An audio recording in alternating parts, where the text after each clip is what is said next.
Donc aujourd'hui, au Burkina, on ne peut plus. C'est-à-dire que depuis très longtemps, les gens n'ont pas fait attention. Les défenseurs de ces putschistes-là.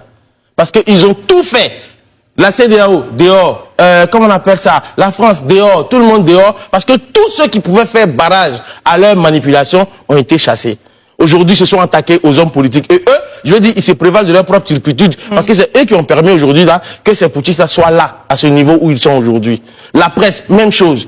Tous ceux qui se permettent de dire une voix discordante est automatiquement vouée aux gémonies. En même temps, Daoud, alors... J'ai envie de dire bien loin ce mois de septembre 2022 où le capitaine Traoré, jeune officier du régiment d'artillerie des Kaya, fougueux, disait au peuple burkinabé que il lui fallait 3 à 6 mois pour maîtriser la situation sécuritaire, que les décisions prises par la CEDEAO, le délai même est trop parce que lui, c'est un problème logistique.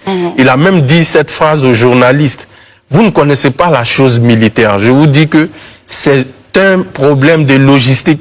Il va juste falloir réajuster quelque chose et on va régler ce problème-là en 6 mois. Selon vous, et je me souviens de ce propos du capitaine Sankara, qui est son idole, qui disait qu'ils sont forts en théorie, mais nuls en pratique.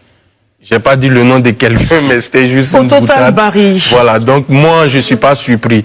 Si vous vous souvenez, je vous l'ai dit depuis le début sur ce plateau.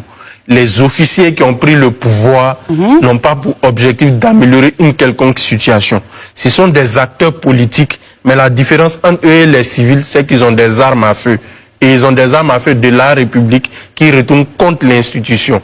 Que ce soit au Tchad, que ce soit au Gabon, en Guinée, au Burkina Faso, au Mali, au Niger. Je ne vois aucun d'eux dans des dispositions d'organiser un processus démocratique d'élection.